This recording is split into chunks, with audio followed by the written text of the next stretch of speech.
Hello, everyone, and welcome back to another chapter of Experiencer Interviews. And today we've got another amazing soul coming to us from the US. We have David Parker on board today.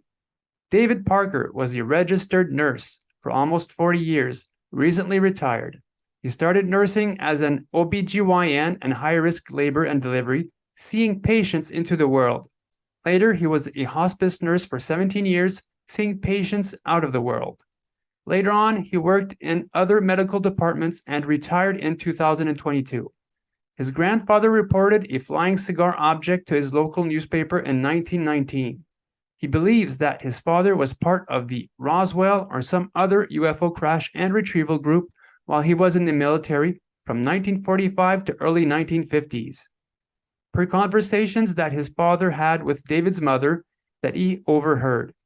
He wishes that he would have asked him more questions regarding that, but David had no interests in UFOs until 1997 when the Phoenix Lights UFO flew over his head.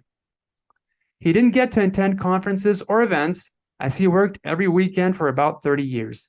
That allowed him most of the week free to go camping when everyone else worked. Though it was on 2 of those camping trips that he saw strange beings, which he will talk about today along other fascinating stories.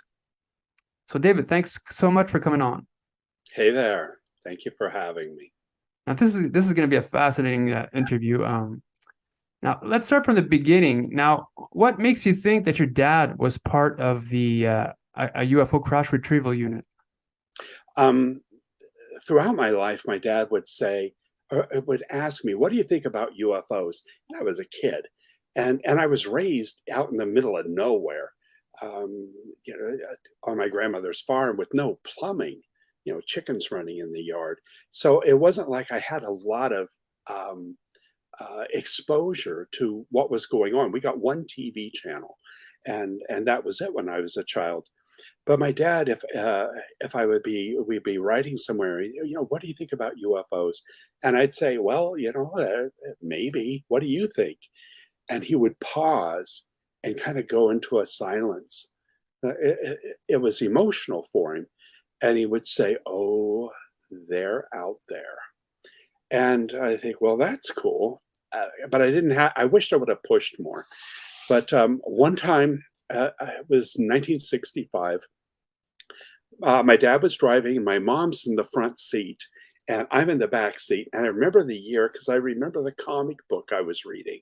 And I looked it up online and it came out in 1965. So we're driving through Dayton, Ohio, by Wright-Patterson Air Force Base. And my dad slows down and points out the window to my mom and said, "That's the building where we stored the flying saucers and the alien bodies." And he went on to describe how the inside is was designed so that when you went inside, you didn't notice that there was missing space for whatever room it was that they were stored in. And he was describing the craft and describing the bodies. And then I peep up and say, "I want to go see a flying saucer." Well, he stops because he didn't realize I'm listening. Thought I was just reading my comic book. So he changed the story suddenly, and he said, "Only special people get to see the flying saucer and the alien bodies. Let's go get ice cream." And of course, I'm all for that. So over the years, it evidently bothered him because he would talk in silent, talk to my mom at night when I would be supposedly asleep, and he kept talking about UFOs and taking them and guarding them at this place at Wright-Patterson Air Force Base. My dad was in the military from 1945. It was to either 1952 or 53, I forget which. And in 45, it was still Army Air Force in the United States. And then the Air Force didn't separate its own group. I think it was 47 or something like that. And I don't remember what he did. I don't remember what part of the service that he stayed with. I've lost all the family stuff. It's just gone over the years. I used to have some beautiful photos of him, and I don't have one single photo yet after all this time. And it was interesting that his dad, my grandfather, in 1919, He had a clipping from the local newspaper, and it was either Danville, Ohio, or Mount Vernon, Ohio. He lived in those two cities, so it was in one of those papers, 1919, and he was a high school principal, and I saw this cigar shaped craft flying over the houses and trees, and it would hover, it would stop, and then zoom off. And every time we went to visit him, we'd pull out the scrapbook and read that little clipping. And he had had a stroke. He couldn't talk so much, but he would verify that that's exactly what he saw. And you know how amazing! My grandfather saw one, I saw one, and then 1997, you know, the Phoenix Lights craft just went right over my head. So that's three generations. Unfortunately, my boys died young. So who would have known if there was something that goes through the family with these sightings? I don't know. That's fascinating. Like, so I suppose you weren't aware if your dad had a security clearance. I don't know. You know, I wished I would have known more. I was isolated little country boy. So I didn't think to ask those questions. And he died before all the Roswell stuff kind of resurfaced in the late 1970s, early 1980s, whenever that was. I mean, no one ever really heard much about it, kind of disappeared for a couple of generations. And and if I was interested in UFOs, I would have asked him. I really had no interest in them whatsoever. You know, you see something on TV, you'd watch it. It's like, that's cool. But I don't know. Many missed opportunities. Do you recall anything about the information that came out of him regarding the beings that he saw, or the because you talked about him describing the actual ETs. Now, were they grays, do you think? Um, they were small, they were little. I mean, I don't know because so many people say so many different things about grays. I don't remember if they were incredibly skinny, but they were tiny. And he mentioned the smell. Uh, Mostly, he talked what I heard, and of course, you know, I'm eavesdropping. Um, was about guarding them at Wright Patterson. So I don't know if how intense he was in the recovery, and maybe he was because I know he was out west. He had mentioned it before that when he was in the military, he was in Arizona and New Mexico. So, you know, maybe it was something to do with the Kingman crash. That was early 50s. I don't know. I don't. I didn't. I had every opportunity to ask for many years, and I never did. So, but I've always kept that in the back of my mind. And he would ask me again and again. I think he tried to get me to ask him questions, and I just didn't pick up on it. I think he was afraid to talk. And I wonder now when I hear that there's like gag uh, orders or something on these people. I wonder if he purposely didn't share with me for my own safety. I don't know. It's just a guess. No. Um, So yeah, so many good stories not coming to the light. That's sad. So many incredible stories have gone to the grave because people were absolutely terrified to tell them, either terrified for themselves or for from their families. And I don't know that officially, but from what I've picked up, and for what I just knowing my dad, he wanted to tell me this so badly that he was so hesitant.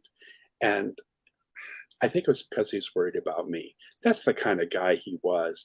And he was very open about spirits and seeing things, and he saw things. He saw spirits himself. My whole family did. We were very, very open about talking about that my entire life. This is the one subject that he kept to himself. And I think it's because he loved me. He wanted to protect me. he probably signed something off regarding that. So He yeah. probably did. I know he got payment from the government for many years. Yeah, he worked. He was a school teacher later on, but yeah, I don't know. Did they pay him? I don't know. Mm, I don't know. fascinating. too many Right. questions. You shared with me a fascinating story regarding your grandmother, and yeah, yeah, I'll let you talk about it. Okay, that was it, and it's not UFO-y, but uh, I lived in Southern Ohio. My parents were going through college and stuff when I was just a small child, so it was so much easier for me to stay with my grandmother. We lived in Athens County, Ohio, out in the dirt road. We had no plumbing. To go to the bathroom, you had to go out the back door, across the yard, and down a hill. We had an outhouse. We had a well in the backyard. We had to bring all the water in by hand. So we were in an isolated area. We had cornfields on either side of the house, and across the road was pasture with dairy cattle. We had a gravel road. We were halfway down a hill. And time and time and time again, my grandmother would say, "They're coming. They're coming. Get ready. We got to get ready. Go get on the porch." And we had a little porch swing. And, I was 4 or 5, 6 years old at this through this time, and so I'm getting on the swing, and my grandmother's getting herself all dolled up, pulling her hair back and putting some lipstick on, putting her teeth in, getting ready like for company. She'd put her teeth in. Um, put a little makeup on to look good, and she'd hurry up and then get on the porch swing with me. She goes, they're coming, they're coming. And then down the road, we'd hear people walking. You hear their footsteps crunching on the gravel, and then you start hearing voices, men talking, and pretty soon, what would come down the hill and in front of our house would be about 30 or more Civil War soldiers. And this was late 50s, early 1960s. Of course, the Civil War was over in 1865. So this was 95 years, 100 years after the Civil War, and there's all these soldiers, and they're all in blue. So they were Union soldiers, and their uniforms were absolutely torn up, holes in them, rips in them, covered in dirt. And there were like young boys, teenagers, maybe upper teenagers, maybe 20s. And they were absolutely 100% solid. And there'd be 2 or 3 of them in a group, kind of talking a little bit. And then a few stragglers, and then another group of about 4 or 5, and then some more stragglers. And they'd walk down the hill in front of our house. We had a bridge.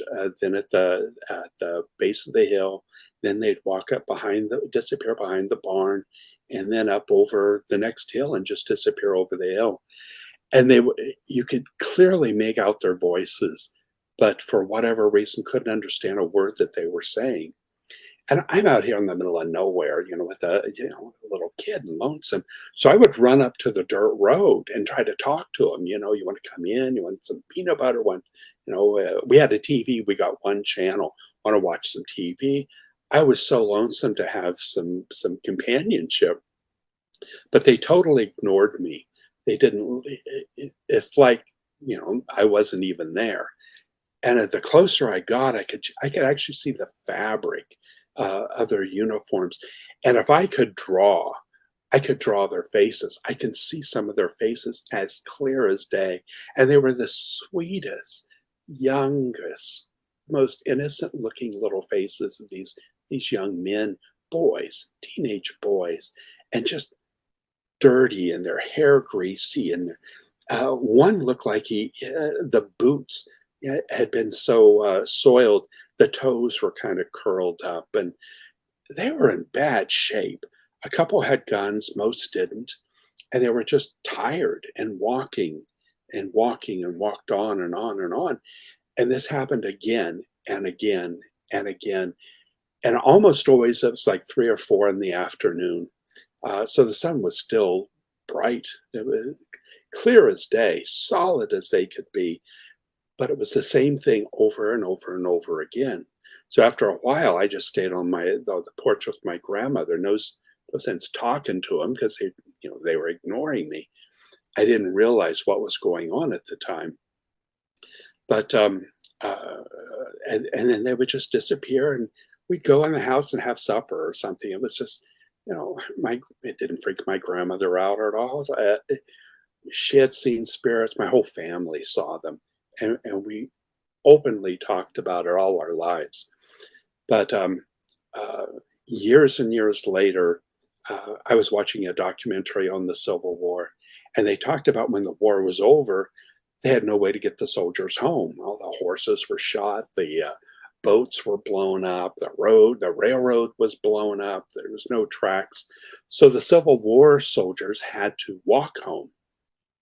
And if you were down in Georgia and had lived upstate, it's a 1,000-mile hike to get home.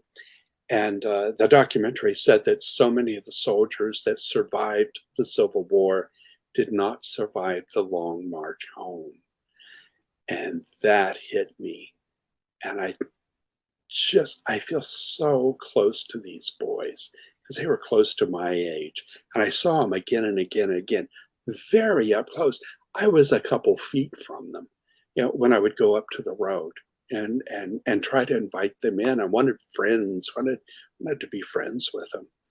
And I haven't been back to the farm. I don't even know if it's still there, but it's been years, 60 years. But now that I'm retired, I'm thinking I should go back and see if those boys are still there. I have such a love for them and a compassion. I hope they found their way home. Wouldn't that be wonderful if they ever found home? If there's anything I could do to help that, I would certainly, it'd be an honor to help them find their way home. I'm amazed that your grandmother felt they were coming. Yes. How did she know? Every time she knew they're coming, they're coming. Here goes the face powder flying. She's wanting to look nice for them. She wanted to honor them.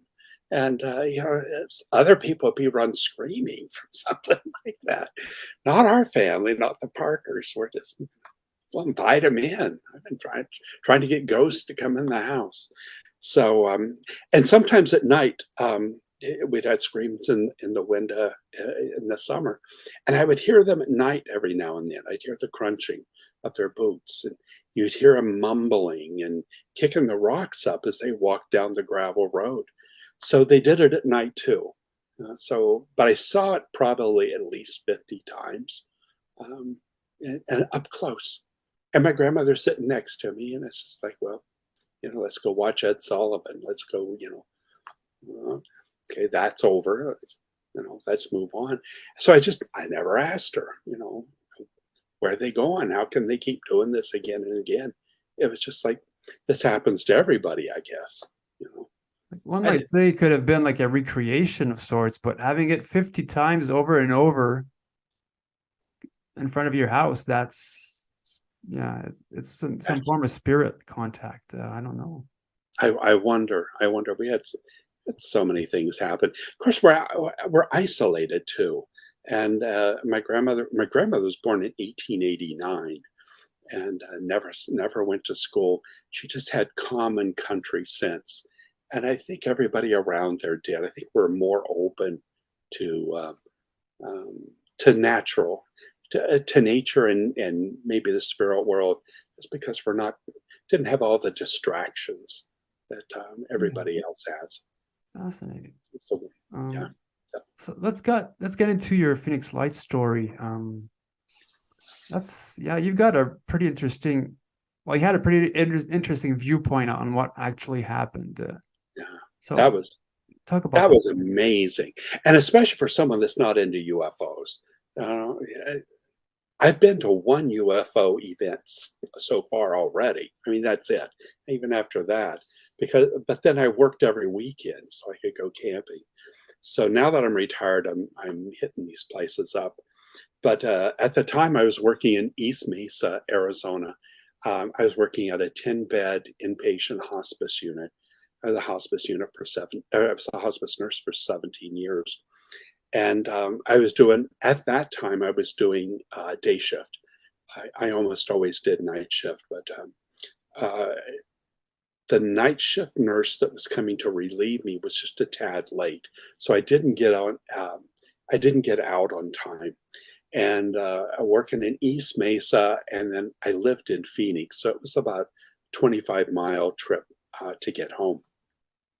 And I'm going down I-60, which is a freeway we have here in Arizona, and it was under construction for years at the time. Uh, um, I don't know why it took so long, but the freeway was dirt. Everything had been dug up. They were widening it, and then after they'd widen it, then they decided to widen again, and it was torn up forever. And most people were taking the side roads, and but I had so far to go. That was so many lights. Even though the freeway was torn up, it was faster. So when I'd come to an overpass over the freeway, instead of getting to go under it like you normally would, due to the construction there for quite a while, we had to go up over the overpass and then go back down into the freeway and drive on that. And again, everything was dirt. Everything was torn up. So I'm probably about in Tempe, Arizona, which is between Mesa and Phoenix, and I'm going up over an overpass, and there's this huge pile of construction dirt. And I'm thinking, well, I guess I'm supposed to go up over there. Someone later said I was probably supposed to drive around it. Whatever. It was, I'm tired. I want to get home. It's dark out. I just went up over this huge pile of dirt and rocks. And I was so elevated that the street lights on freeways, which are much higher than like street lights in a neighborhood, the freeway street light was almost parallel with my head. So that's how high I was. And there'd be houses to my right, which would be north, because I'm heading from east to west. And if I looked down on them, I would see the rooftops. So I was above houses. I was quite elevated. So I was on an overpass, on a pile of dirt, level with a freeway street light. So I'm quite elevated in the air. And as I'm getting ready to kind of drive down the hill, I look out my window of my truck, my little pickup, and here's this massive boomerang shaped object coming towards me. You know, what is that? So I slam on my brake and I get out of my truck. I have my brights on my truck. The street light is right behind me. So I've got the street light shining down on the truck, on me, on the dirt, and my brights going forward. And here comes this craft. If I can see, I don't know if I'm seeing it here. It was so low. And then, of course, I was so elevated, and it's just drifting towards me. And as I see it, it angled like a banana. And I know other people report the Phoenix Lights as a sharp V. It wasn't a V at all. There was still the ambient glow of the city lights from Phoenix shining up. So I could clearly see the outline of this huge craft floating towards me. And I'm thinking, what the heck is this? And out of the bottom, I'm seeing, it looks like fire or something dripping out of the bottom. I think, oh, should I get behind my truck? Is this going to be hot? Should I get in the truck and drive away? Is the gas tank going to blow up? I had safety concerns as it was coming so close to me. And finally, it was right over my head. So to look up, which I did look up, the tip of the left wing, had the craft fallen down, I could have taken like 2 steps and kicked the corner, the left wing tip. Oops, there's my light. And so I could have kicked the left wingtip, and it was rounded to the right and vertically, horizontally and vertically. And I've seen people draw it as it came to a point, and it was very smooth. It was there was no rivets in it at all. It was all one piece of fabric of material. There were no beams. It was just a light gray, kind of a gunmetal gray. And I noticed with all the light shining on it, the reflection of the street light shining down was reflecting to the bottom of the craft, plus the truck headlights. Um, it was reflecting maybe about 20% of the light. The rest was almost like a matte finish. Um, there were thousands and thousands and thousands of oval indentations all over the whole bottom of it. Concave, kind of thumbprint looking. And they were probably a couple feet wide, thousands of them going horizontally from the tip as far as I could see to the bottom of the craft. And as it went over my head, I'm going to guess I was about 30 feet underneath it. And I felt very confident that if I could hit it with a rock. And I almost did. I almost picked up a rock because I'm standing on this construction site, and there's rocks everywhere. And I thought, I wonder what it would sound like. And then I quickly realized, well, there might be some consequences for that. And I decided not to toss a rock. I'm so glad I didn't. And the angle that I'm seeing it, I didn't even have to lift my head to see the whole bottom of the craft. To see the tip of it, I did. I had to look straight up. And looking straight up and seeing the horizon, this craft took up at least 75 degrees at that 90-degree angle. And that's a massive sized craft. My estimate would be it was a mile wide, and it could have been more. It was huge and all one piece. And it didn't blow any wind on my face. It didn't make any sound. There was no odor at all. And the lights, because I'm looking at it sideways. So to look at the whole bottom, I didn't have to move my head at all. I just had to raise my eyes about 20 degrees, and I could see the whole thing because I'm seeing it horizontally. And when I hear other people talk about it, they're looking at it straight up. I've not met anybody else that saw it horizontally. People say that it just went over their rooftops. And I totally understand what they're saying. It did just go over the rooftops, but I was over the rooftops too, being on this construction site. So everything I'm seeing is sideways. So it's like this to me. And the nearest light, which I really focused on, um, it, it probably was round, but I'm seeing it at an angle, so it looks slightly oval. And I could see a little bit up into the opening. It wasn't like a bulb. It was an actual opening in the craft, and slightly inside, maybe up a couple inches, there was like a silver material that was a different color. Um, it was kind of shiny. Maybe it was a couple inches thick. And out of that flowed exactly what looked like lava. Not that I've ever seen lava, but I've seen it on TV. It looked like thick, viscous, glowing orange crush. It was orange crush orange, and it would drip down and slow down maybe about 6, 8 feet from the bottom of the craft. Maybe some of it went a little bit farther than that.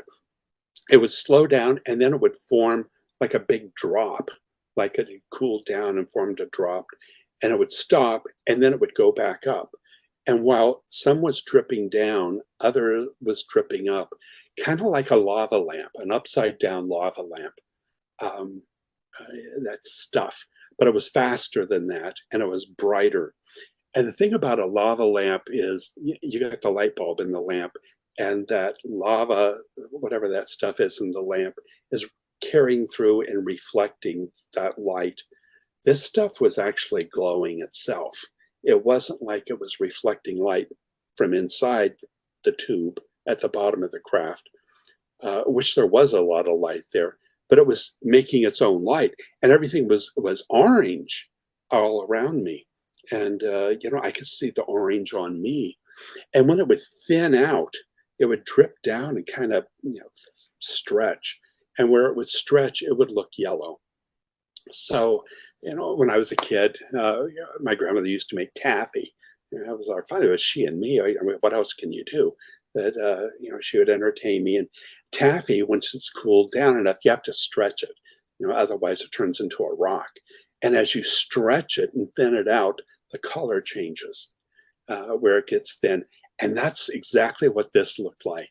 It would stretch out and turn yellow, and then would form a drip again. It would turn back to orange, crush orange.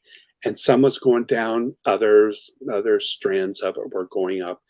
And it just kept doing that. And the other openings of the lights being sideways, I can see that was happening too. Every one of the lights had this stuff dripping out. I focused on the one that was closest first because I thought I might be harmed. It looked hot, but it wasn't hot. And I'm a nurse, so you can pay attention to things. Am I breathing okay? Is the hair on my nose, is it burning? Is there any tingling? Are my eyes okay? I went all through that system, and because I didn't know if I should run, and it was like I'm not being harmed at all. It was like a very considerate, huge, massive craft floating over my head. And as it went over, I can see it right now. There it goes. And as it went over my head to my left side, behind it was like this stream of multicolored mist. It looked almost like a flag from Disneyland. It was thin strips of like rainbow colors, and it was sparkling. And it waved like a flag or like a fishtail, and kind of disseminated into nothing and disappeared. And again, there was no odor, there was no smell, there was nothing, just visual. And I was hit with this incredible feeling of gratitude. It's the only way I can describe it. It was like the most extreme sense of feeling of love and gratitude. And I stood there watching it go south, and I cried for like 10 solid minutes. I was overwhelmed with the most loving feeling I've ever felt in my entire life. It was just like, thank you, thank you, thank you, thank you, thank you. It was like, it was a feeling like the best friends I ever had in my life just went by. And I don't know who was in it. I don't know where it came from. I don't know who built it. I don't know who had their foot on the pedal, who had their hand on the steering wheel. I don't know if it was the craft sending me that feeling, or was I creating that feeling myself. I don't know. Doesn't matter. But that was an absolutely 100% positive, life-changing event for me that I think of every single day. And normally when I talk about it, I cry. It brings back that incredible loving feeling. And it's interesting. I was a hospice nurse, and you got to be a nice guy to be a hospice nurse anyway. And I was, but I had my moments, and especially driving. I would be honking on the horn and someone's going too slow, and I'd run in front of them and put my brake on. Yeah, that'll teach you. And I had my moments, especially driving. From that moment on, I have not honked my horn once, like in anger. And that's been 26 years. I let people cut ahead of me. I give the other guy a break. At the grocery store, I let people cut ahead, take your time. My whole demeanor changed to just this happy, peaceful, a considerate person 24 hours a day, now for over a quarter of a century. And my coworkers saw the change in me starting the next day. And so did my friends. My friends said, if you become any happier, we can't stand you. It was just like, what happened? I don't know. That was a marvelous, wonderful experience. I don't know. I don't know. I can't explain anything. Whatever that dripping lava was, If it was used for propulsion, you would think it would blow stuff around, but it didn't. What was the purpose? And other people would see the light, and some people would see an orange yellow kind of a mixture of light. Well, I see where they came up with that, because when that thick viscous stuff would stretch, um, it was orange and yellow. Um, but everybody else is looking up at it, and I'm looking sideways at it. Definitely, I was 30 feet underneath the craft. And what an incredible event that was. And for especially someone not into UFOs to be that close, it's like, okay, I'm a believer. I'm a believer now. Our hospice unit, we had 10 beds for our patients, but we had like a little living room for the family members to kind of relax in. And we had a TV going. So when I went back to work, I mean, this is on the news and everybody's talking about it. And I'm telling everybody, oh, right over my head. And this is what happened and that what happened. Anybody that would listen, I told. And then down the road, you heard of what our governor, Fife Symington, decided to joke, laugh it off, and had somebody in a rubber suit and saying, "This is what you saw." And I got so much criticism from my people at work saying, "Oh, you just saw somebody in a rubber suit." Well, I didn't. I never saw a rubber suit. I saw a mile-wide craft just float right over my head. But they shamed me, and I just kind of shut up about it. I just rarely talked about it. And what a lesson that was, is the power of shame, the power of intimidation. And the government has used that on these people for decades after decades. They probably used it on my poor dad. And that's been a great lesson, is to not allow anybody else to shame me into silence. It's so important for every single one of us, if we've had an experience, to be able to stand up and tell your truth. Because when you stand up, it may encourage other people to stand up too. Um, I can't imagine what experiences so many people have taken to the grave with them that they never shared because of fear of retaliation. My dad took whatever with him to his grave, and what a shame. So I decided later on, when I kind of learned my lesson about shame, is I'm just going to tell my story. And if people, want to laugh or think I'm crazy, so be it. You know, um, so now that I'm retired, I'm starting to record some of my stories, and I'm not going to take anything to the grave with me. I'm sharing it all. Thank God. Yeah. I believe Kurt Russell also saw from the air the actual Phoenix Lights. Isn't that wild? I saw that interview that he did. That he was the one that was behind it, and saw it. And it's a shame, that really gives it a lot of credibility. It's a shame that it takes, a movie star to see something versus the rest of us. But what a wonderful, what a wonderful bit of coincidence that was, and it does give credibility to it. And then finally, our governor, who later became ex-governor, Fife Symington, came forward and he saw it too, and said it definitely wasn't from this world. I don't know where it was from. I would certainly imagine whoever built it was an absolutely magnificently skilled mechanic, a builder of craft. Whoever flew it was a superior flight person. I don't know if it's from space. I don't know if it was from here, but it was something that I've never seen before or since. And I can't imagine it was just common everyday people built something like that. I'm wondering if the fact that Kurt saw the UFO, because his wife just came out recently publicly about saying that she was touched by an ET. Right? I saw that. That was Yeah. it was interesting. A few years later, I was taking care of. I ran into this man. I can't remember. He wasn't a patient. He was a visitor of a patient that I had, and he was a sheriff from the Navajo Nation. And the Navajo Nation's in northern Arizona. I'm in Phoenix, so it's kind of central Arizona.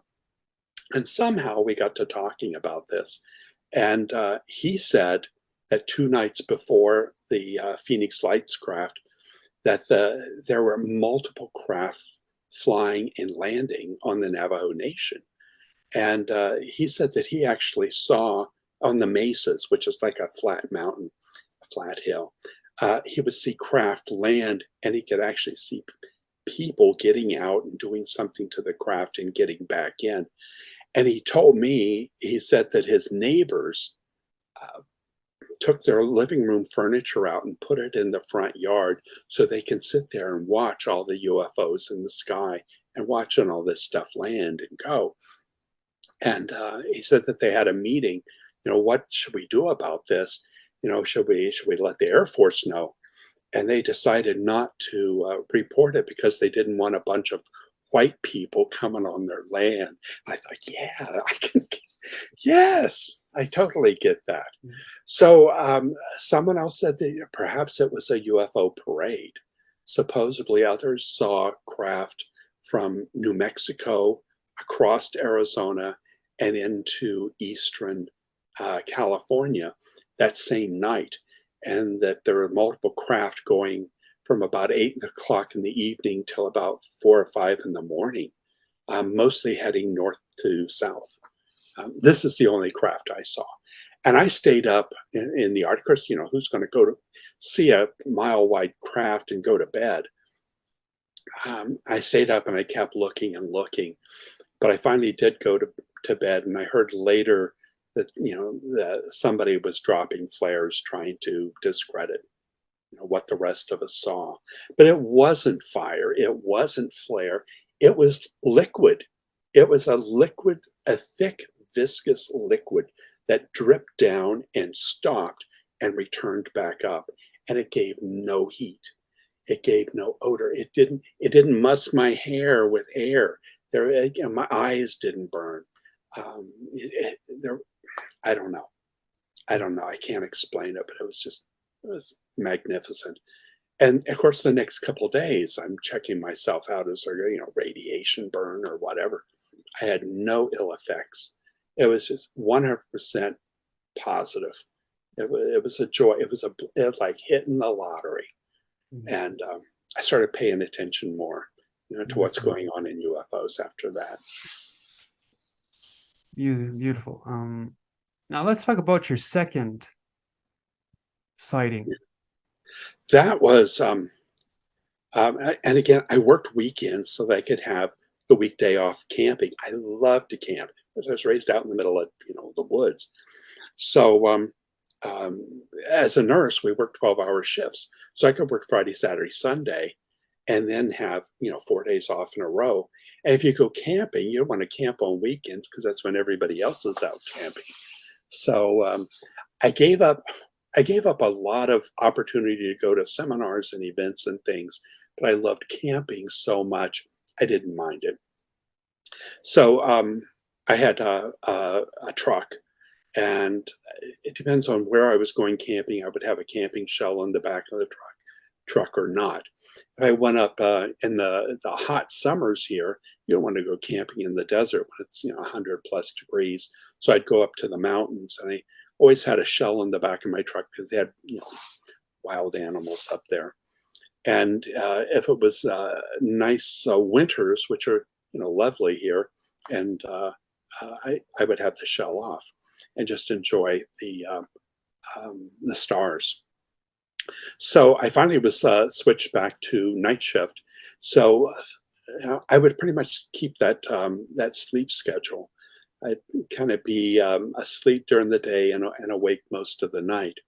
And I was in southwestern United States. I would camp I would drive around Arizona, California, New Mexico, and camp different places. And this one night, it was a beautiful night. There was this huge full moon, and it was so bright you could actually read by the light of the moon. I remember it was around 2 o'clock in the morning, and the moon was about 2 o'clock on the horizon, and I'm facing, looking at the moon, and something's walked right behind my truck. It was about 8 feet tall, and it was uh, incredibly skinny, very skinny, bizarrely skinny. Had a long neck, about a foot long neck, an oval head, and what looked like a 4 foot tube or a very long beard that came to a point. It hung very close to its abdomen. And I'm seeing it in silhouette because the bright moon is behind it. It's between the moon and me. It was probably about 4 to 6 feet behind the back of my truck as it walked from west to east. So I was the back of my truck's facing south. Had very long arms. It had elbows, but the elbows were like way down by where the hips would be. So the arms were much longer than what a human's arms would be. Very thin, and it struggled. It struggled to walk. It was like if you were in a swimming pool and were walking through water, that resistance. It struggled to take every single step, and it struggled if it moved its arms. It looked almost like it was sick or hurt, or maybe this is the way it normally walks. I don't know, but it was very slow, and every step it looked like it took so much effort. And as I was walking by the back of my truck, it stops, and I'm like frozen. It's like what's going on, and it slightly turned its shoulders to the left, and this head, this freakish head with this huge whatever hanging from it, turns 90 degrees effortlessly, that long neck, like an insect neck. And it's looking at me. I'm looking at it. I'm thinking, this is it. I'm dead. Um, it looks hungry. It's so skinny. It was insect skinny. And I froze. And it looked at me. I looked at it. I'm waiting. What should I do? What should I do? And then the head turned back, and it continued walking to the east, slowly, slowly, slowly.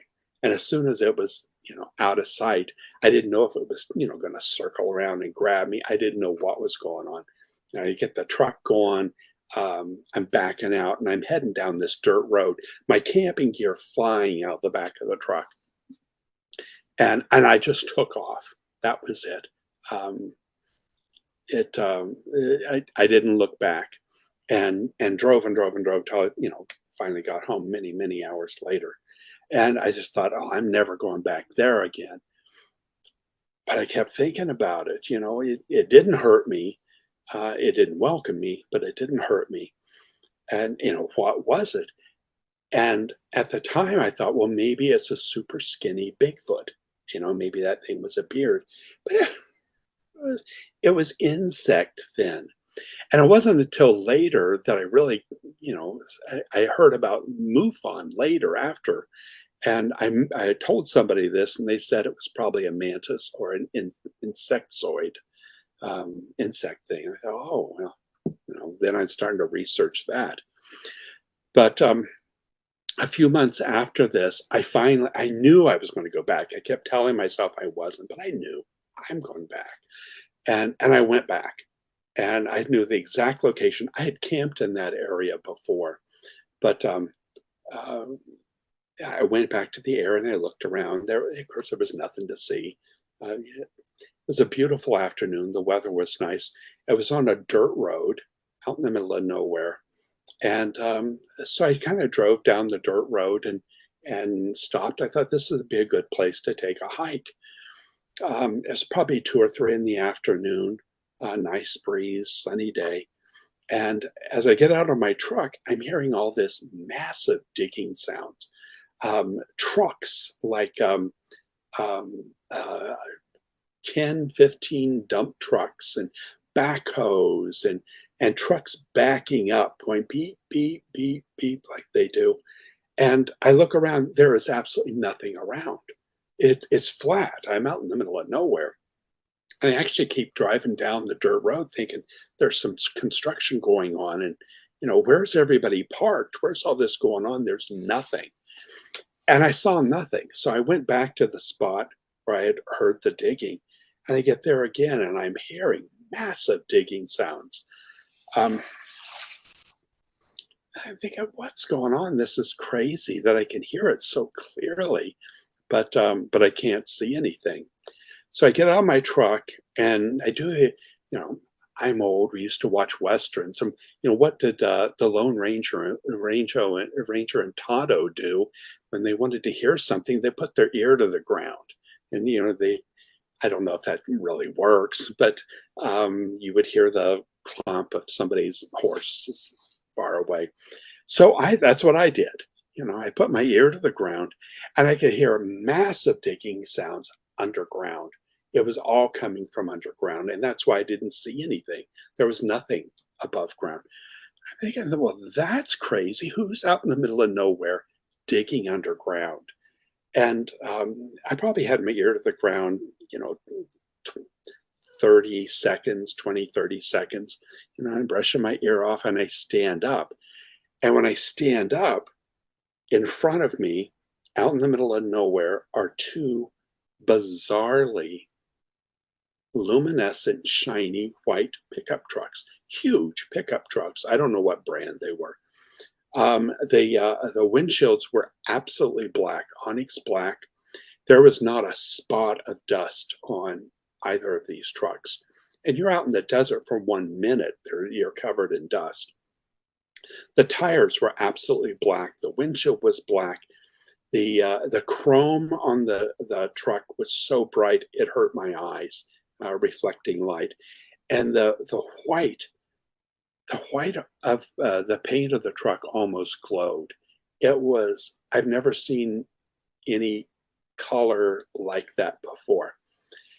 And they're out in the middle of nowhere, that they weren't there 1 minute, 45 seconds to 1 minute before. As I knelt down to listen to the ground, they weren't there. And then suddenly they were, and they're facing me.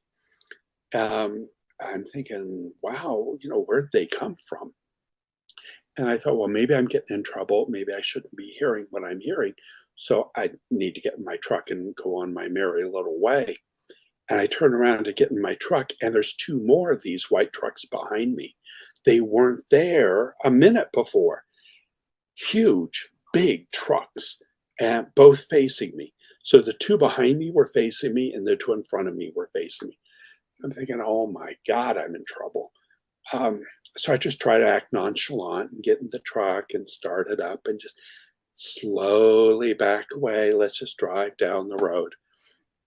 I'm driving down this dirt road trying to get to a bigger road, an actually paved road. And I keep looking in my rearview mirror to see if they're chasing me, and they're not. So I'm feeling, oh, I'm going to be okay. So I get to an old highway, and it's paved, and I can go to the right or to the left. And there's two more trucks there, one facing each way. One facing north, one facing south. So whichever way I went, there would be a truck they could pull out in front of me and block me, or let me pass and they'd be right behind me. And I'm thinking, oh my gosh, I'm in so much trouble. So I just, which way am I going to turn? I decided to go south. So I turn, and then the truck right behind me starts right behind me, and it's right on my bumper. So I'm flooring it. I'm in my little pickup truck, and this huge pickup truck's right behind me. It was hard looking in the rear view mirror. It was hard to see the windshield because it was so big, and it's right on my bumper. So I'm heading down the road. I'm going 90 miles an hour, which I've not driven that fast before. trying to get away from this truck, and it's right on my tail. Well, while it's following me, the other truck turns around and it's trying to pass me. And so I'm swerving between two lanes, trying to keep the truck behind me, and then trying to keep the other truck from overpassing me. I thought maybe they're going to, run me off the road. And especially me driving so fast, it's like, what am I going to do? This went on for like 10 minutes. And finally, I came up to a road. It looked like a deserted old farmhouse. I don't even know if it was anybody lived there or not. I thought, should I go in there and act like these are my friends? And,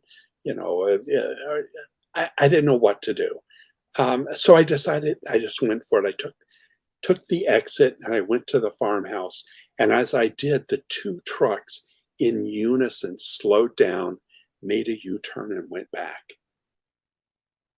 And I sat there for the longest time to make sure that they were gone, and I watched them disappear. And this whole time, the luminescence of the color of the truck was just so obvious. There was something so bizarre about them. Still, there wasn't a bit of dust on them. There was not a bit of dust on their or dead bugs on their windshield. Mine were covered with dead crickets and stuff driving 90 miles an hour. Theirs weren't. The one behind me, I could see it. There wasn't a speck. There wasn't a dead bug on it. There wasn't a bit of dirt. It was so unusual to see that. And finally, I went on home. Again, it took a long time to get home. And I was afraid to go home because I thought, well, what if there's trucks waiting at my house? They got my license plate. They know who I am. Is there going to be a bullet, hit me? And, what did I uncover that I shouldn't have uncovered? But I got home. There was no one there. I kept my mouth shut about this for years. And I never told anybody till finally recently I started talking about it. Um, I don't know what it was. The My thought is perhaps there's a government installation going on underground, and maybe it's for national defense. So I've never revealed the area because especially now with we got problems with China and Russia. If it's national defense, we certainly need it. But why are they chasing me? And there's this 8-foot mantis thing running around free, just a couple miles away from that site. So, is it national defense? Were they humans driving the truck? Later I learned about screen images. At the time, I knew nothing about that. Were they trucks at all? Was there anything there? Were they craft? Who knows? Is it government and alien doing something underground? Was it a screen memory that the digging sound sounded like something I would recognize, like diesel engines? Was it really diesel engines? Was it something else? I don't know. But I have never gone back, and I've never gone camping since. That did it for me. That's too What bad. was it? The fact that the trucks felt a bit off points to probably being a screen image. Yeah. And at the time, I wondered why doesn't it look right? It looked too perfect. It looked like something. It didn't look like a real truck. It looked like a prototype. It was nicer than showroom clean. It was more clean than showroom. Something, inside the dealership. It was odd. It was very, very odd. And I don't know. I don't know what it was. And what was the thing that I saw? I mean, you're the expert on this. What was that? What could that have been? The only thing that points to me perhaps seeing like an ant person or a mantid was a flying head above my bedroom, which most grays that I've seen have their eyes closer to the bottom of their face, so they do have a forehead, but mine my mantid face, let's say, had a its shape was a bit like an upside down guitar pick, but the eyes were a bit more up to the top of the head. So the Oh, entire head bottom part was the elongated face that you normally see on mantids. So, but that's the only thing I've seen. But most mantid experiencers, when I do look at their drawings, they're tall. So, how tall again was your ant person? about 8 feet Yeah, so that's with a long neck. yeah, but yeah, And because the moon was behind it, I couldn't see the details of the face when it looked at me okay. because the light was behind its head. Mm. So I don't know what its eyes looked like. And what was this long thing hanging down from it? I don't know if it was a part of the face or an attachment. Maybe it was a breathing something. I don't know. But it came to a point, and it hung very close to its bizarrely thin body. Uh, it was totally insect looking, and it had 2 legs and 2 arms, so it didn't have 8. So was it an insect or is it insect looking? I don't know, but and it struggled. It struggled so hard to walk, um, and that's what scared me. I thought, well, it's probably hungry, and I'm thinking, oh my God, now I scared myself. It didn't threaten me. I scared me, and took off. So, Yeah. uh, Your testimony is the first time I'm hearing this, so yeah, yeah, it's new to me. yeah. So that since he never got the chance to, well, he didn't want to go back to that area ever again. But in which state did the experience with the three beings happen? Yep. Okay, and that one, the 3 beings was actually the next thing that happened to me. I got this out of order. I had the Phoenix Light, the 3 beings, and and then this ant thing. Um, the 3 beings, I guess I can tell you, but that was in Arizona. I won't tell you which state the ant thing was because it could be national defense. You know, I don't know. I'm torn.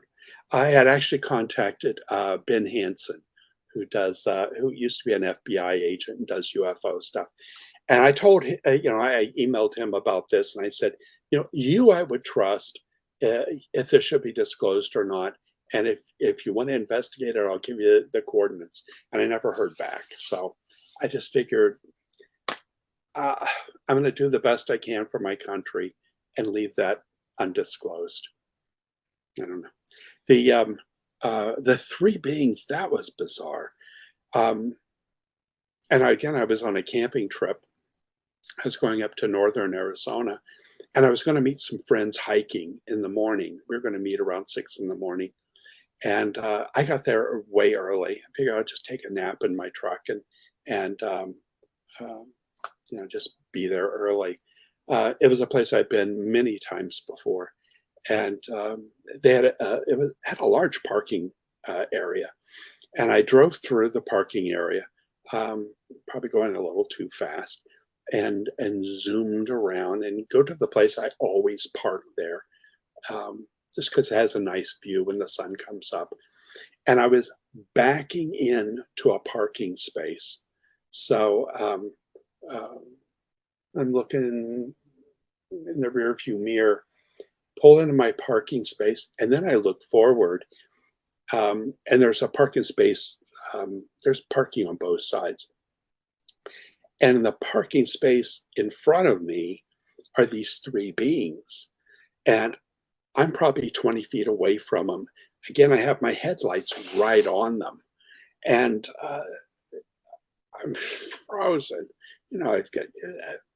I think I was still in reverse, and had my clutch in and my brake on, and they look. One was about 5.5 feet tall, and then the other two, one on either side of it, about 3.5 feet tall, and they're kind of bulky shape, kind of like gingerbread men, kind of thick.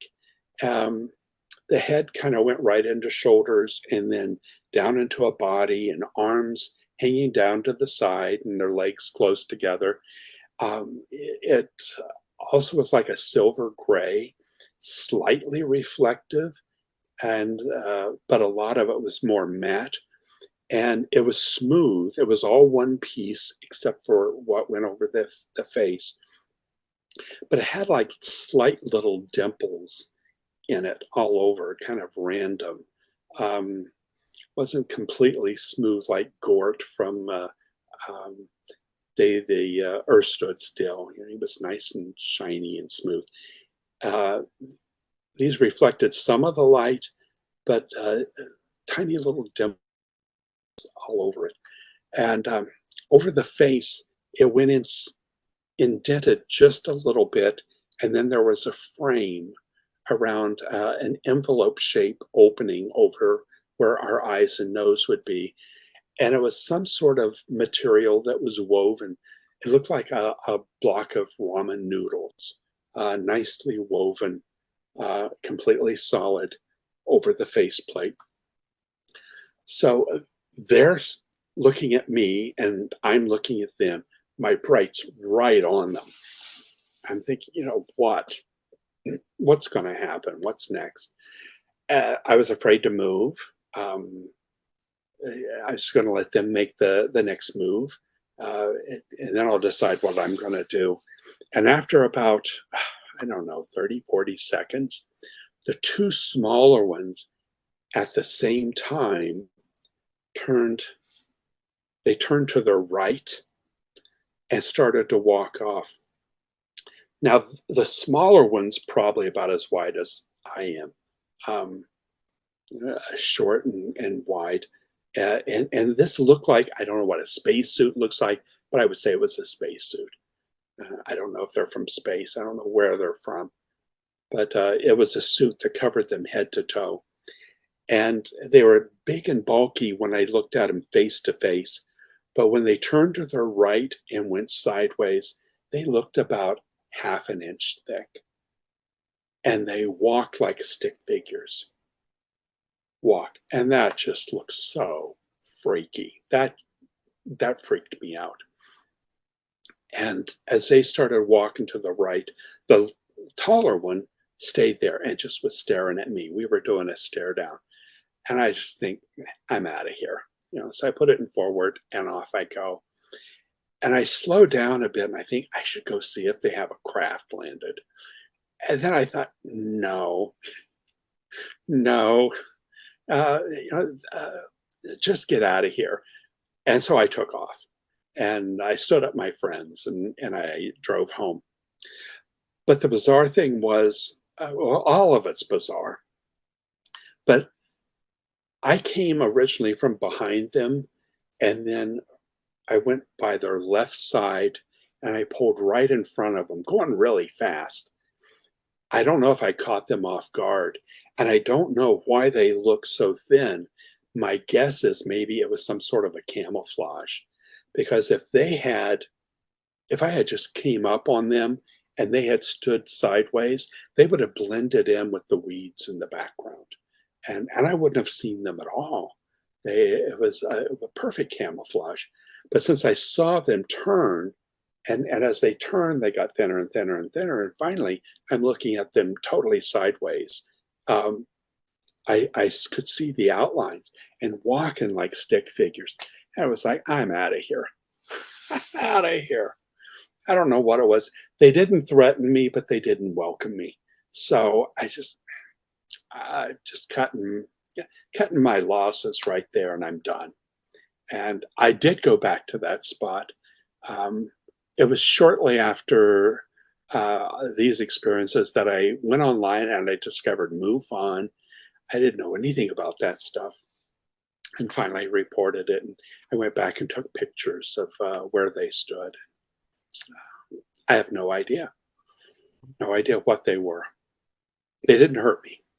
I'm incredibly grateful for that. You know, I came up to the, I was in their territory. I mean, I was pulling into where they were. You know, they weren't chasing me. I was interfering in whatever it was they were doing. But I stood my friends up. I didn't go hiking. And later, you know, I told them what had happened, and you know, they didn't say anything in the morning. You know if you ever had missing time before? I wonder, people have asked me that. And if I did, they were very effective because I missed it. I am not aware of missing time, but it very well could have happened. Absolutely. How about an abduction? Um, as a child, I remember people with long beards appearing in my room and wild outfits and big headgear and see them at the foot of my bed, usually late at night or very early in the morning. And the next thing I would remember is I'm above the house looking down at the roof. And especially if it happened when we lived on the farm and later we moved into a small town, small city. And I recognized the trees and the houses, and then would go up higher and higher and higher. And pretty soon you couldn't even see the house anymore. Just everything disappeared, and the whole planet would disappear. And I tell my grandmother and told my parents this, and they just assumed they were spirit guides taking me out of the body. My parents were into all this, so we never thought of UFOs. So I don't know. I don't know. Was that spirit guide? Was it? I don't know. No, Still, pretty cool. yeah. Yeah, Yeah. really. My parents got into a group called, it was a Surit Shabda Yoga, and it's the practice of the audible sound and light of the universe. And the more important than the light was the sound. And you focus on the sound current and it takes you out of the body. So we practiced that. I mean, I was in, I don't know, probably fifth grade. And my parents were teaching me these techniques. It was a group called Ekankar, which kind of made it a little more mainstream. So, we freely talked about this stuff our whole lives. The only thing that wasn't freely talked about was my dad's experiences with the UFOs. So, Okay, wow. yeah, yeah, isn't that wild? Yeah, it is. So, what was it? Tell me. I don't know. The fact that well, me as a kid, I tell my mom that there were people in my bedroom at night, Yeah, but I don't remember seeing their faces. But the fear was there enough for me to sleep my entire childhood with my entire body tucked against the wall. yeah, Because yeah, I didn't want to look, behind me. But I don't remember like being taken. But sometimes my mom would wake up at night and she'd wake up with me realizing I'm watching her beside the bed. And that freaked her out because sometimes she'd wonder how the heck did I get out of the crib? uh-huh. Did I don't know. So, a Wow. MUFON researcher told me once that sometimes when you're being brought back, the fact that you're a bit psyched, scared, you go see your parents sleep, so that brings you comfort of sorts. So Hmm. that could be a reason, but I don't know. But yeah, My bed used to shake at night, and um, violently. And when I tried to get out of bed, the mattress would curl up, so I couldn't get out of bed. And I was thinking, what the heck's going on? And this happened as a young kid when I lived on the farm with my grandmother. And I told my grandmother, this is what's going on. She didn't bat an eye. And she says, just ride it through. It's not going to last that long. Just remember, don't get out of bed until it stops. And I thought, oh, okay. Well, I just figured that it happens to everybody. I didn't know. She seemed to know what it was. She never told me. But I know it wasn't just my imagination because we lived in this old farmhouse with this old, wood planks floor. And where the bed was, the bedpost, I had a metal bed, big indentations where the bed had banged into the floor and pounded holes in the floor. And as I got older and we moved to another house, we moved into a house that was a newer house, but again had hardwood floors. And yeah, then I was living with my parents, and it continued. The bed would shake to the point that I would actually move across the floor. And finally, when it would stop, because grandma said, don't get out until it stops. And I'd wait a while after it would stop. I'd get up and I'd push my bed back. And it wasn't any time we finally moved into another house. But again, thousands and thousands of deep indentations into hardwood oak floors where the bed had pounded holes into the floor. But my parents never heard it, not once. I don't know what, and that went on until I was like 12 or 13 years old. And it finally slowed down. It would only happen every couple months. And finally, one night, I just knew this is the last time. And the bed just barely shook. And it's never happened since. I don't know what that was. Some might say it's poltergeist, but that's way too many times to be Yeah, yeah, crazy. that went on for many years, from about 4 or 5 years till I was like 11, 12, 13 years old in 3 different houses. Oh, It they followed. followed you. Oh, So I don't know. It didn't hurt me. Um, and I wonder when I was young and tried to get out, and the mattress would curl up around me. I wonder if it was protecting me, making sure that I didn't fall out. And then finally, I learned you're not supposed to get out. And there's little handles on the side of the mattress, probably to carry it. And it was kind of nice as it was curl up. I could grab onto the handles because it would bounce and bounce, and I'd be tossed around. And sometimes it would bounce like it was just trying to throw me out, but it wouldn't let me fall out of the bed. I have no idea. I have no idea. amazing. You shared with me prior to the interview pretty cool stories about ghosts and ET stuff that happened to you while you worked at the hospice. At the hospice. And this happened with several other nurses there too. I did 17 years of hospice. Almost all of it was in inpatient units, and they would have, you'd have 10 beds, so ten patients. Um, After a while, after 9 years as a hospice nurse, one of the hospices is opening up a pediatric hospice inpatient unit. I thought, well, that would be absolutely wonderful. I would love to be there, and support the kids and support the families. Being a hospice nurse has just been an incredible blessing in my life. You're not just doing technical nursing work, you're actually getting involved with people and you're helping soul, getting to move on to the next level as peaceful and clean and neat as possible. So we opened up a 10-bed unit. Um, we didn't always have all kids there. A lot of times, hospitals and doctors don't give up on children till the very end. Some did. And it was so nice because we would move the kids in and we'd move the families in too. We had pillows and blankets, and we, make beds for the parents, in the sofa and on the floor, wherever we could. And we fed them. And we did such incredible work. Um, what a blessing it was to be a hospice nurse. But it was interesting having worked with so many adults and heard what they were seeing um, as they were nearing death, and old family members coming through.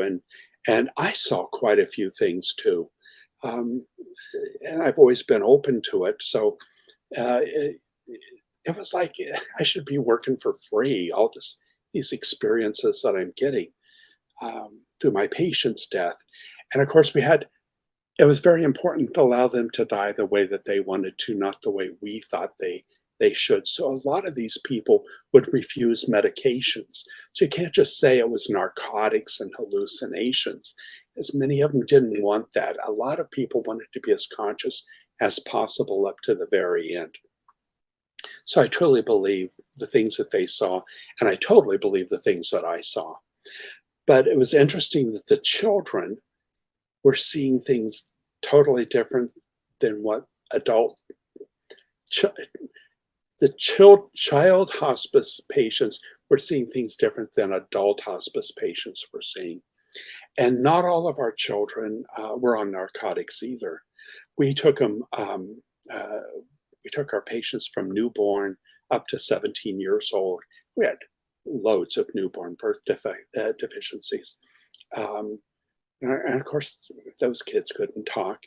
And some of our children were in stage and were not verbal, and some were on some medications. But we had a lot that were, 8, 9, 10, 12, 13 years old that were still very uh, able to communicate completely. So it was mostly that age bracket versus the older kids we had up to 17 years old that were having these same visions again and again and again. And I was there for 5 years. We had 10 beds, um, seven were private rooms, and we had one huge room that was divided with partitions. And we could have three children in a bed, in their own beds, and the end of the room was open. And that's where we put a lot of our really fragile kids there because the nurse, which would be, on my shift was myself, the RN, we could watch three really sick kids without having to run up and down the hall. It made it very easy to focus. So again and again and again, over 5 years, the children were telling me the exact same things that they were seeing. And it would be what you would consider a gray. It was kind of that gray skin. They were very thin. They were about 4 feet tall. They had long arms. They had long hands, long fingers. Um, Most grays, people kind of have more of a rounded head. These kids, it was more of a vertical head, a thinner face. Um, and the beings would talk to the kids, and sometimes they would mimic back. It sounded like they were mimicking back or making something up, a babble, the same thing that the beings were saying to them. And it was interesting to be in that room where we had three children, is often, if they were all conscious and were responding, they were seeing the same thing that the other kids were seeing. But there was a partition, so it couldn't be like they're saying, "Oh, yeah, let's fool the nurse," and say we're seeing this stuff on these people walking around, because they couldn't hear what the other kid was saying. But they would see them, these beings, sometimes one on each side of me, and they would giggle and laugh, like they were, I don't know what the beings were doing. And as much stuff as I've seen throughout my entire life, I never once saw what the children were seeing. And I saw some of the things that the adult hospice patients were seeing at times, but never whatever these beings were. 4 feet tall, they would, the kids mostly enjoyed them. There was a couple children that were absolutely terrified of them and hid and you know, would get under the blankets. Most of the kids thought, they were like playmates. And they would say the same thing, and they would say, "Oh, there's one on the right of you and one on the left of you," and the other kid on the other proportion would say the same thing. And when they would repeat what the beings were saying, it was the same sounds. The two kids on the other side of the proportion of the partitions were saying the same thing. So I know they were seeing and hearing something that I wasn't able to participate in. And it was absolutely real. It wasn't drug induced. Um, and then some of our kids that were in the private rooms were seeing this too. So they're not picking this up from the other kids. And our children, think, I think the longest any of our children lived was, a couple of them made it to 2 weeks. So it's not like, they went to school together or something. I mean, these kids came here for, terminal care. This is end of life care. And I would ask him about it every now and then. I had to really watch what I said because I didn't want to freak the parents out. And the parents are already got their backs up against the wall and in panic mode. And I didn't want to add to that, but I really wanted to quiz the kids on, what they're seeing, because it's like, I want to see them too. And I wanted to ask the kids, could you ask them to show me? And if the parents were there, I couldn't say that. I'm there to support them, not not add to their grief. But this went on for 5 years. And what was it? They describe them perfectly as grays, but I don't know if they were grays. I just assumed that they were spirits that came to help children cross. Um, it and again, so many found them, refreshing and friendly, and then the other kids were absolutely terrified by them. But kids were terrified of me too because, I'm the mean nurse with the nasty tasting medicine. So, it's not that I was mean to them or anything, but, to a child, a bad tasting medicine is just, it's like, hitting your finger with a thumb, with a hammer. So, were they reacting to them just out of fear, or was there something scary that they saw? I don't know. But almost all of them saw them as, playmates. Maybe like me, seeing the little soldier boys. I was a child and I thought they would make perfect playmates. Maybe that's the way these children saw them. But the older kids we had, going up to 17, I really don't recall them mentioning them. It was like this 8 to 12 age bracket mostly, because most of our younger ones were pretty far gone. I mean, out of all of our kids, maybe we only had a few that really were that conscious and communicative. So, what was it? I don't know. Was it and I've talked to some other people that have worked in hospice, and they've not heard that, though they weren't really working with that much with children. Could it be that they appear to all children, terminally ill children, that way, or was it that location? I don't know. I don't know. I've never been back to the place, but I think they moved the pediatric unit to another. I don't even know if it's still in existence. This is like 25 years ago. Did you see What something was like that? angels, perhaps? Yeah, could it be? Yeah. Could it? Yeah. I mean, I'm totally open to that. Um, they weren't like they didn't mention them like flying around. They looked like they were at ground level, and like they walked. And they were always look at them like chest to me, up to my chest. And the kids in the same room were looking and laughing. Whatever they were doing, they would laugh at the same time. This isn't hallucination. They were doing it simultaneously. So I know it was real. It was real to them. I so wished I could have participated. I wish just once. And I know in my mind, I kept saying, let me see you. Who are you? What's going on? Yeah. Please let me have this experience. Not once. I was not invited. I was allowed to participate as a viewer, and I'm grateful for that. What went on, but none of the adults saw this. Not one of them, at least that they told me. Yeah, but you were receptive to the idea, and now because of that, you're able to share with everyone. So I see that as a positive. Yeah. Yes. Yeah. I learned my thing about shame from Fife Symington, and I grew up without shame talking about this. And I know probably a lot of people thought I was nuts, but who cares? My grandmother used to say, she goes, so what if they think you're nuts? It'll give them something to talk about over supper. And what a great attitude to have. Keep it simple. So what? Now you shared with me a story about the Easter Bunny, which I find fascinating. Get into that, really. Yes, and that's probably one of my, which now I do believe was an ET.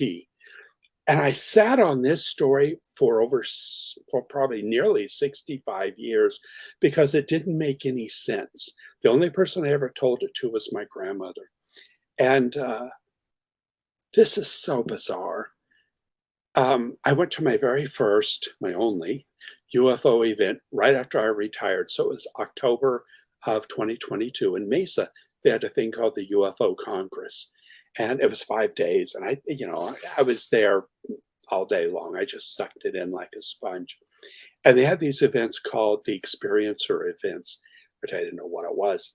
And I went in, and everybody gets to stand up and tell their story. And the bizarre thing was, two people stood up and told my story. They had the exact same thing happen to them that happened to me. And it was like, oh my gosh, what a revelation that was. So for the first time in my life, I stood up and I told the same thing. And it was weird because they were from Ohio too. And this happened in Mesa, Arizona. And I was in Ohio when this happened. So I don't know if that has anything to do with it.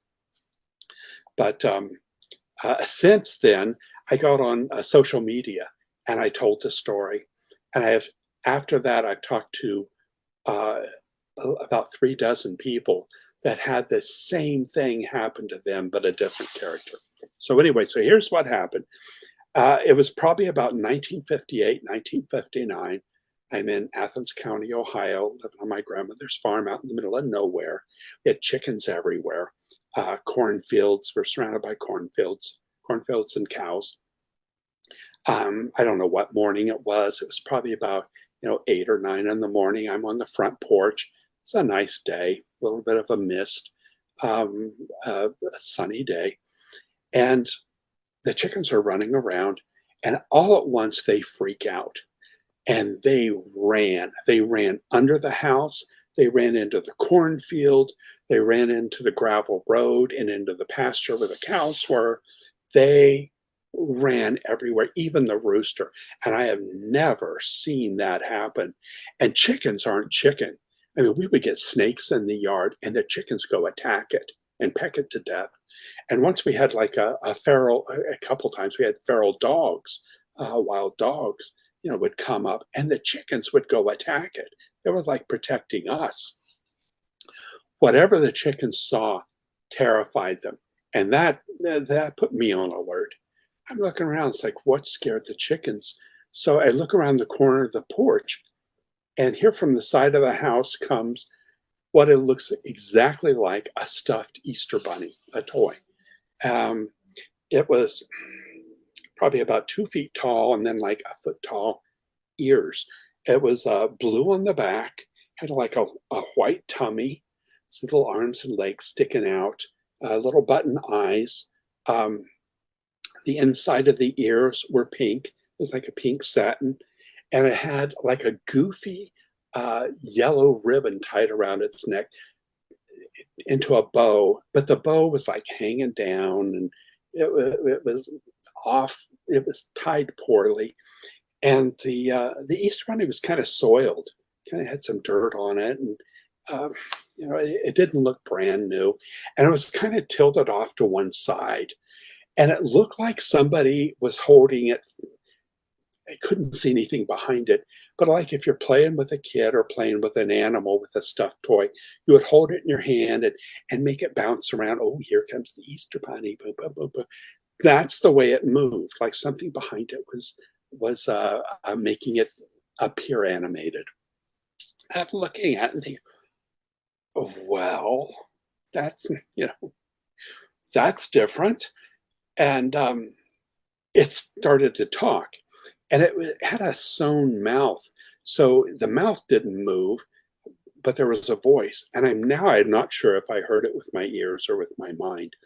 But it said, please come play with me. And I need your help. I need some help. And if you'll help me, once we get this done, we can go play. And I thought, I probably would have gone with it because, I'm a lonely little kid out in the middle of nowhere. Um, but it scared the chickens. It terrified the chickens, and that scared me. And I thought, no, I don't think I'm going to go with you. Oh, please, come on with me. We don't have to go very far. If you help me do something, we're going to have such a good time. We're going to have some great adventures, just you and me. I was like, the chickens. No, I decided something's not right here. And had the chickens not been there, had the chickens not run away, I bet you I would have gone with it. was like, well, this sounds like fun. You know, who wouldn't go with the Easter Bunny?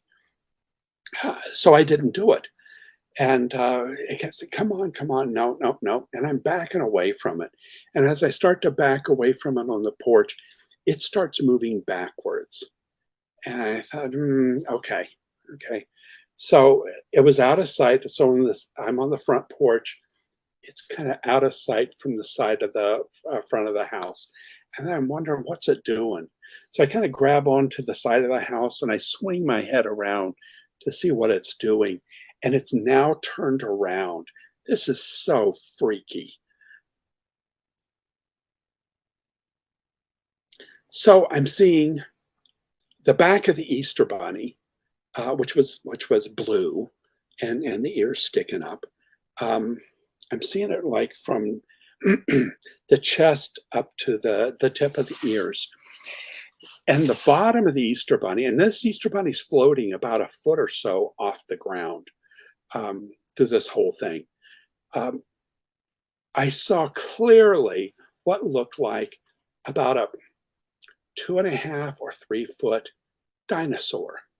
It was like a grayish green. It was fat, a fat, plump, piggish girth to it. It had 4 legs.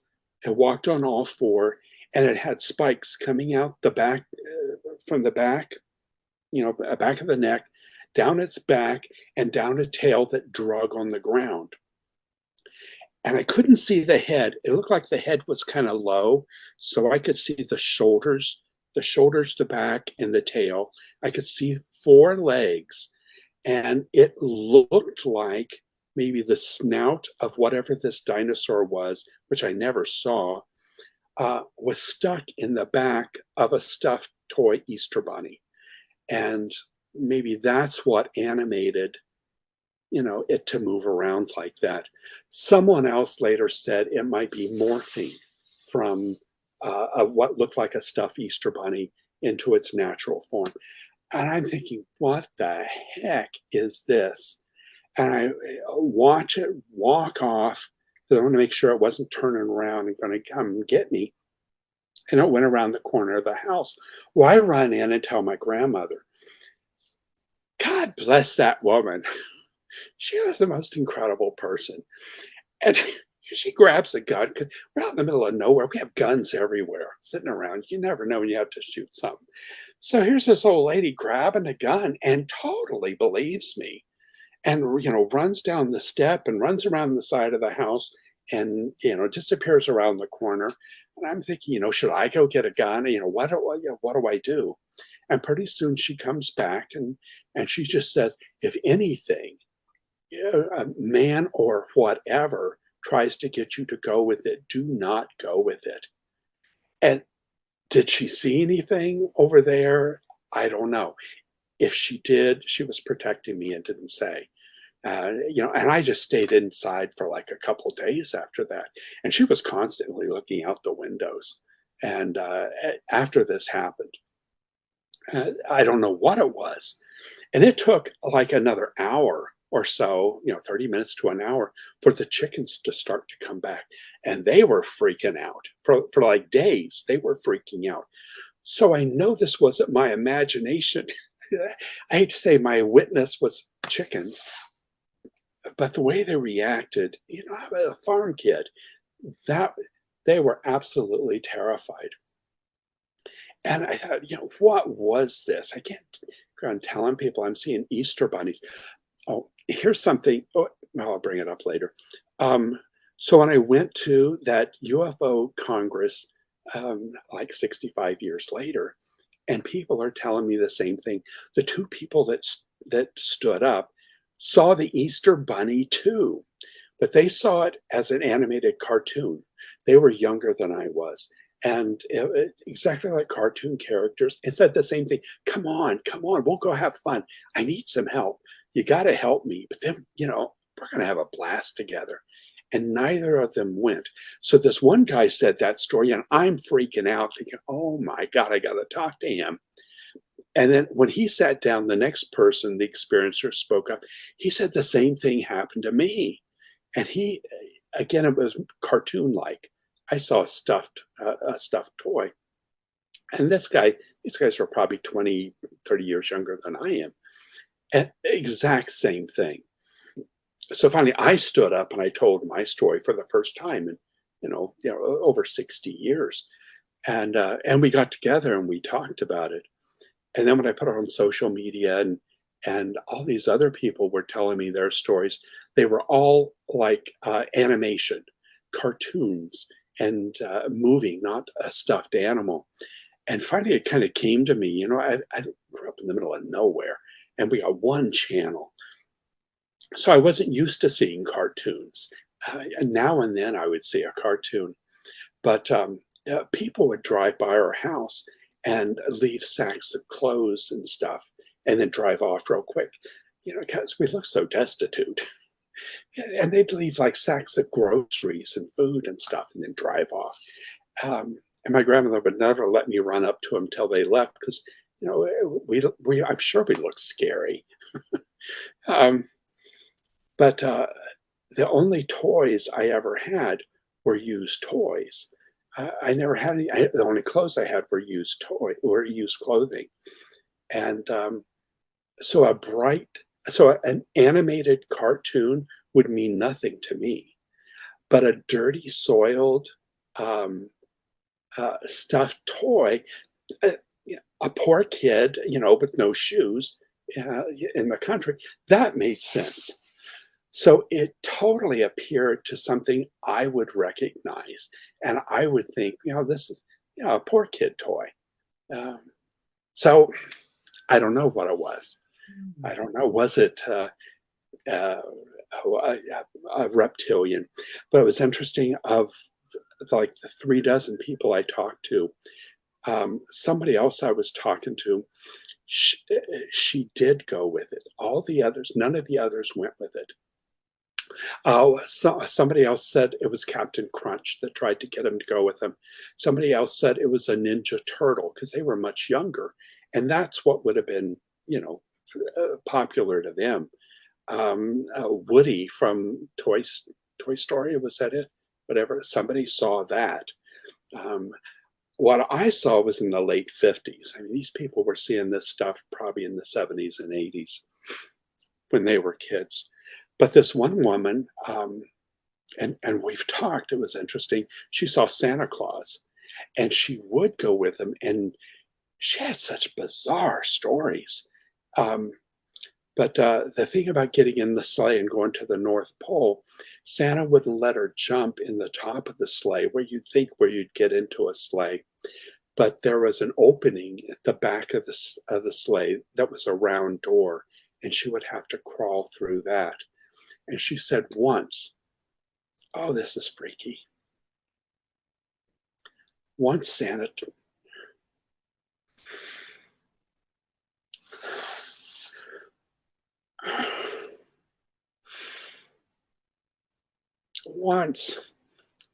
turned around and she was following Santa, and his Santa outfit, his suit, opened up, and there was a green dinosaur tail hanging.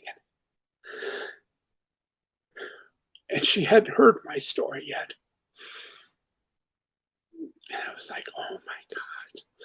She described, she didn't see the back like I did. I mean, what I saw was naked. But she described the tail and the hind legs exactly the same way I saw it. And this happened probably 20 years after my sighting. And it was like, oh my God, what is this stuff? What's going on? And she went with them and survived. Evidently they're not just eating children, but or not her. Maybe she didn't taste good. I don't know what they're doing. But she saw the same thing I saw. I mean, what validation? I mean, for 65 years, I had chickens as my validation. Now I have this woman. It's, I don't know. What is it? What was it? Why do they need your permission? Why couldn't they have just grabbed me? I mean, it's just a little boy. And all of the people I talked to that had these experiences. They were just children, but somehow they have to have permission. I don't know. What is that? Did she Oh, tell say me. did she say what she actually saw being with him? Did she get up? Did she wake up on board a craft? What happened? It was always a sleigh.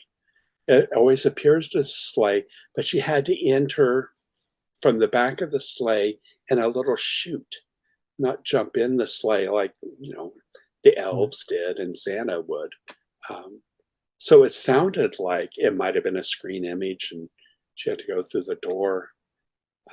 She would go to North Pole and she would have, she didn't have North Pole memories, is what she told me.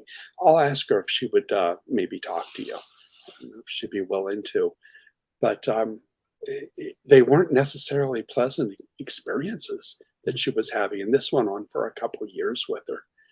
But they only once or twice that she saw Santa from behind, and it was a dinosaur. I, That must have been healing, though. Getting oh, it was incredibly. validation. Yes, all of this. I wish now I hadn't worked every weekend and I participated more and learned more. Um, yeah, maybe I could have offered something way before this.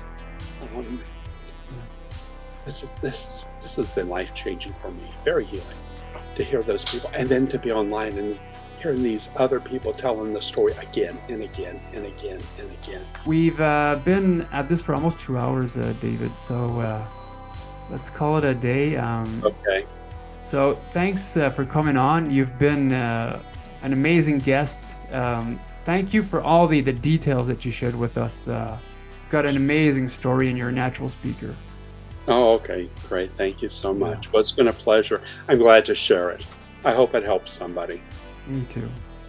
Okay. And to those watching, hope you enjoyed today's interview. I'm your host, Mr. Great. More interviews coming up, and I'll see you guys next time. So take care, everyone. Hello, everyone. This is Mr. Great, and thanks for watching today's episode. If you are an abductee, contactee, or experiencer, and you believe that your story could help others, please feel free to contact me through my YouTube channel email.